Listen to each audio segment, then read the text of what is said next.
Okay, we're going to get into the franchise, but I wanted to talk about your founder journey because I thought it was fascinating, and I really wanted the audience to kind of get the backstory of who you are and the I think the brilliant, as if I may use the term, of Yeah. course, entrepreneur that you are. So let's talk about Brilliant Massage. First of all, how did you come up with the name? Yeah, so I get this question asked a lot. And actually, some people at first say, well, why did you call it brilliant? You're not like a jewelry, not a diamond, sales company. But well, actually, it came from Diamond in the Rough. Like we are coals and we become polished over time.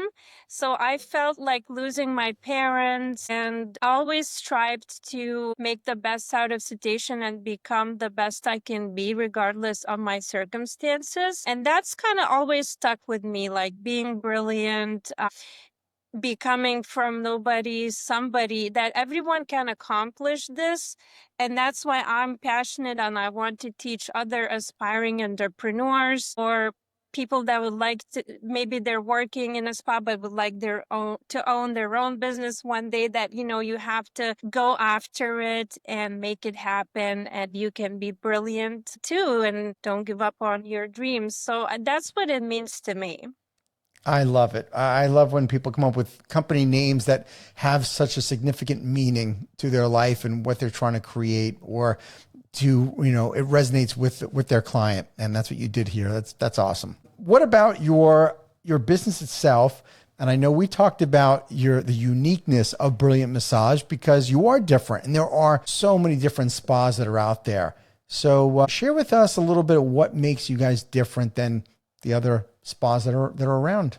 Yes. Well, from the very beginning, we had very high ratings and we're able overperforming thousands and thousands of services. We able to have 5% average rating. So customer satisfaction is very important, but the way we accomplish this is actually through employee satisfaction too.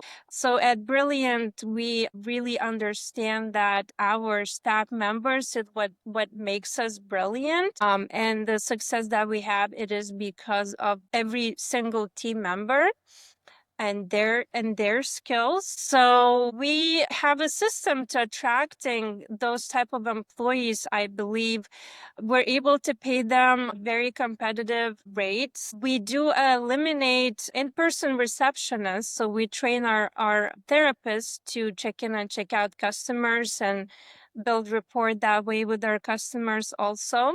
Mm-hmm. That allows us to pay them higher commission, and plus they receive tips also, of course.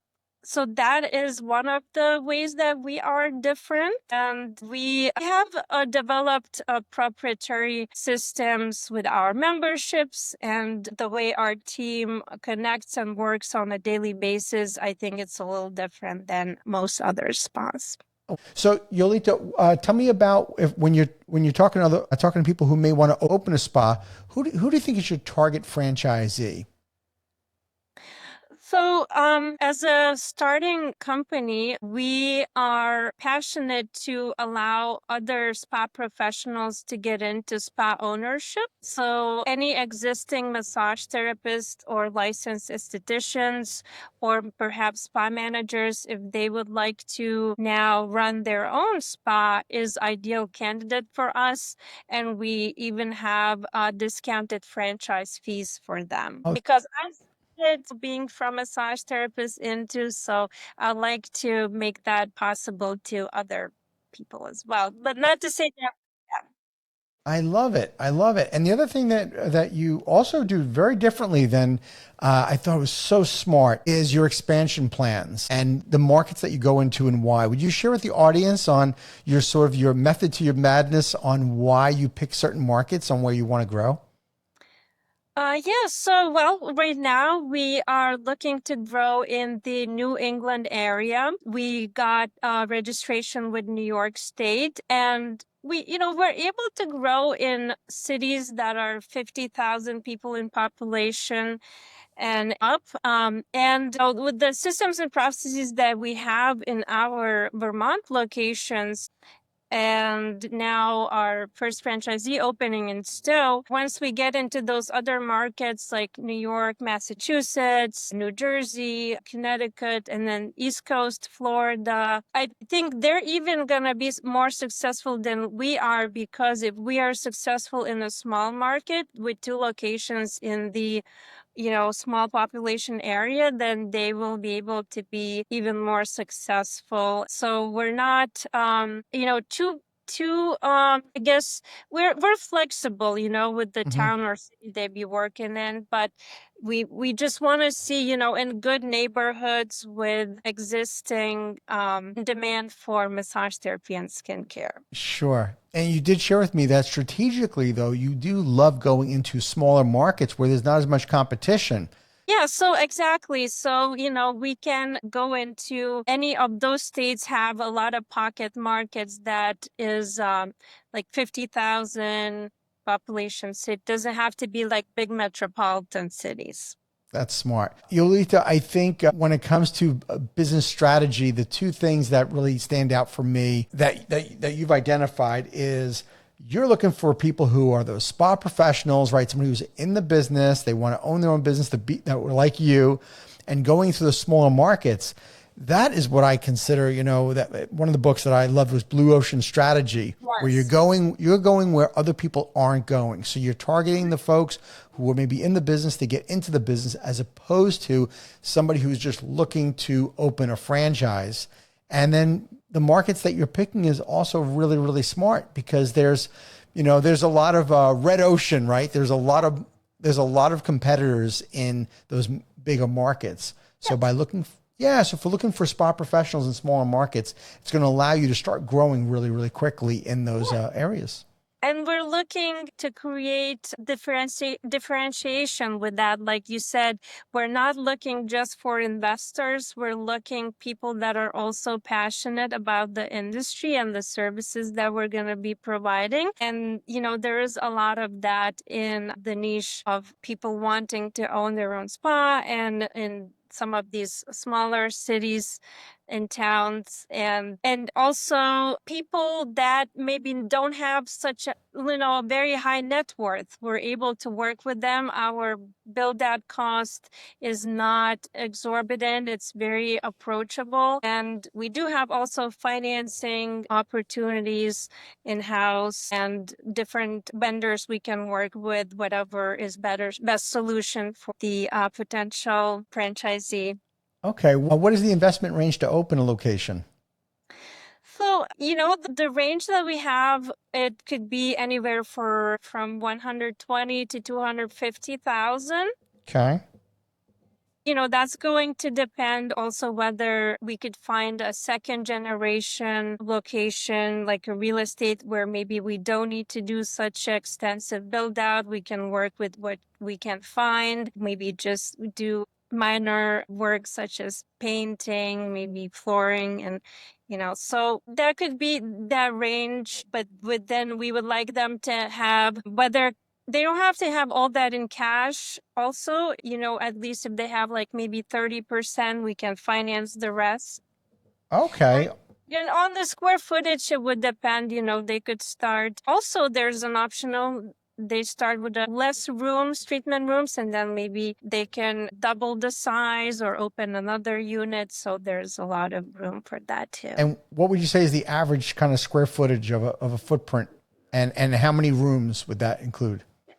So minimum rooms that we would want to see be 5 treatment rooms, and then go to 10 treatment rooms. It will depend on their demographics and the density in the area. But we could work with smaller or bigger. Even pop-up location, we're now able to entertain like 1 or 2 treatment rooms just for very, very start, and then move into bigger locations. And like the overall square footage is probably somewhere in that 1,200 to 1,500 square feet then? So it would be 12 to 15 to 2,000 to 2,500. Okay. All right. I'm kind of thinking this through. I'm a franchise owner. I know that the way for my business to be successful are the therapists, right? they make or break the business. If I have a great massage therapist, that they start building a following, I'm going to have more and more clients. This is what it comes down to, right? That's the bottom line.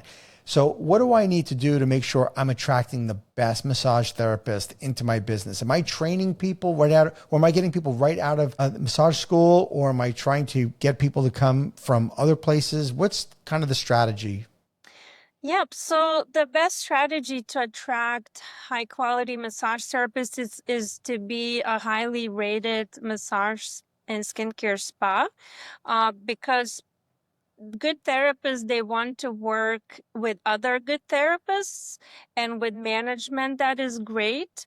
They, obviously if they're good, they know their value. So if they read the online reviews and it says, oh, like this spa is not so great, or the reviews goes not just for customers, it goes for the employees. When they decide where they want to work at, they're gonna investigate the brand and the systems and processes that the brand has, and also the compensation is a part of it. More seasoned therapists, they want to have more competitive pay. People right out of school, maybe they'll accept a lower commission, but the way to attract is to pay them fairly, so that way they don't leave after they, got some experience. Let's say they came right out of school. First year they work for you and then they leave, then you have high turnover.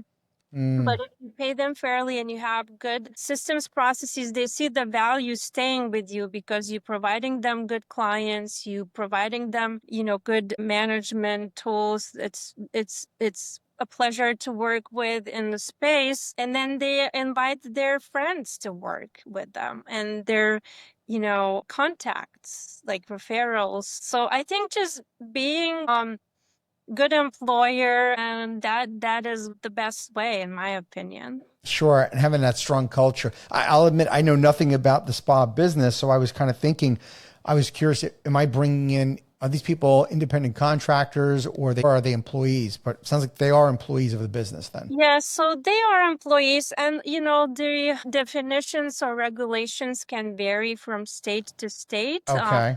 It's a little bit different, can be different based on setup of each state. But for the most part, I think if you're providing them the space, the tools, the marketing, they are going to be considered an employee in most states, most cases. Thank you for tuning into the Emerging Franchise Brands podcast. For additional insights, guest applications, and to stay connected, visit us at efbpodcast.com. The Emerging Franchise Brands podcast is for entertainment purposes only, and the views expressed do not necessarily represent those of Emerging Franchise Brands, its host Frank Fiume, or Emerging Franchise Group, LLC. Any discussed franchise or investment opportunity requires thorough investigation, obtaining proper disclosure documents, and expert consultation before making any investment decisions. The podcast and its host do not offer professional advice or endorsements, and they hold no responsibility for actions, representations, accuracy, or consequential damages related to the podcast content.